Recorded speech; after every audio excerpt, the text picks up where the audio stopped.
I would like to introduce Bryson Hill, CEO of Daplie. Hey guys, how you doing?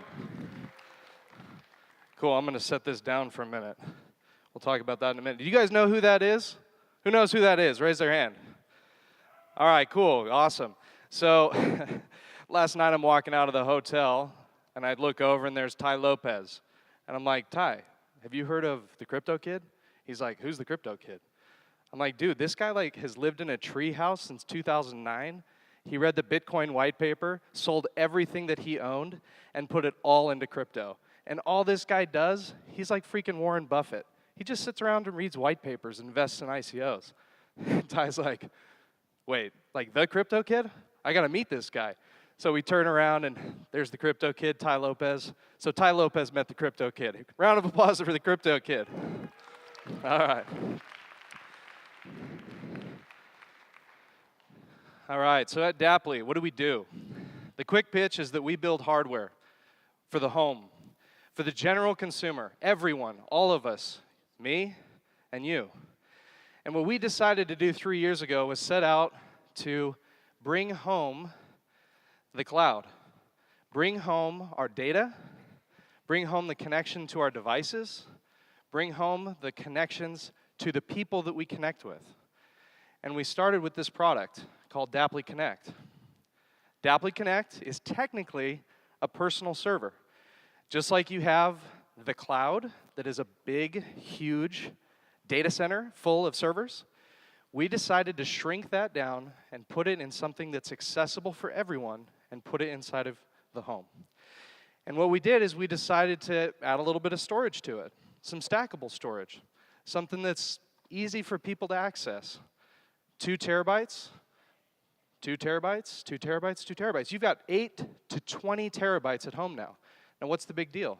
You take out your phone, you download an app, you plug this baby in, and now you have access to all of your devices and all of your data from wherever you are in the world.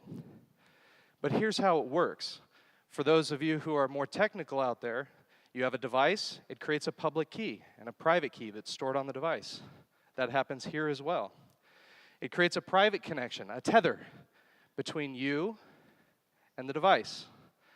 Now you have a cryptographically secure way to know that your devices are talking to each other, rather than being spoofed or talking to some other device out on the internet. Now, why is that a big deal? Because functionally what we've done, this doesn't work, that's fine. Next slide, please. Functionally what we've done is rebuilt the internet. We recognize that there's something broken about it. We made a bargain. We said, for a little bit of data, you'll serve us an ad, an advertisement. We give a little bit of data to Zuckerberg. He gives a little bit of advertisement to us. And in return, we get an awesome service. I'm not saying it's not a great service, but the question is, why? Why do we make that trade? Why do we make that compromise? What is really at stake? And I started to look into this, and I came to a really simple conclusion. That because we don't buy our connection to our digital life anymore, they own it, plain and simple. So you put this in your home, and now you own your digital life. You own your data, your connections, and everything about it. And it's about freedom. That's why Daplie. Because now you can own your digital life and own the connections and store the private keys on the device with a physical switch. For those of you who are listening and know what that means, that has some big implications. Because it's a plug-and-play solution for everyone to actually own everything that is a private key now. Their connections, their data, their devices. And that has big implications for this world. But as we built it, we realized that there was a huge problem. That there was no central authority. When you buy this baby at Target or Best Buy, you know, in July through August of this year,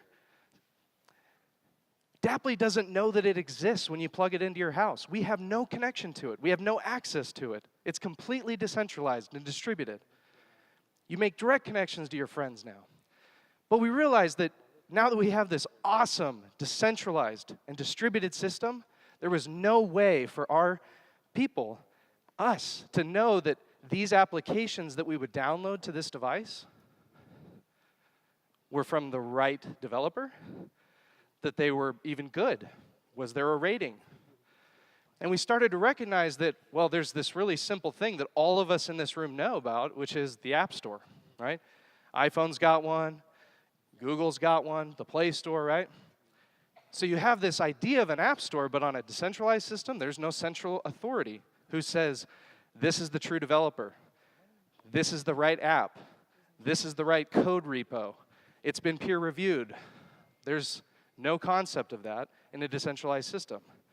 So we have to introduce to the world today Dapcoin, which is a decentralized application protocol built on top of an ERC-20 contract that allows developers to submit it on-chain, to say, here's my app. It can be centralized, it can be decentralized, it can be distributed, it can be a blockchain app, it doesn't matter. It can be any type of app.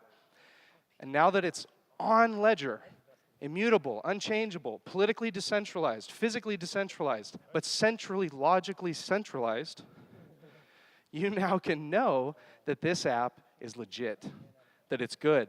And you can see the trending apps for decentralized apps. How cool would that be? And so that's what Dapcoin does. When you want to review an app, you burn a coin or a portion of a coin. And you're able to contribute to the authors of those apps, the creators. Just like other systems where you can support creators, you'll now be able to support app creators on top of a real existing hardware solution. Now, we're not saying that we're the only ones that could potentially build hardware. As a matter of fact, I'd love if every single in this person right in this room today stopped what they were doing and built hardware so that we could take back our digital lives. I would love that. And I challenge all of you to do it so that we together can take back the internet. So today I'm introducing the Daplie Dapcoin token sale.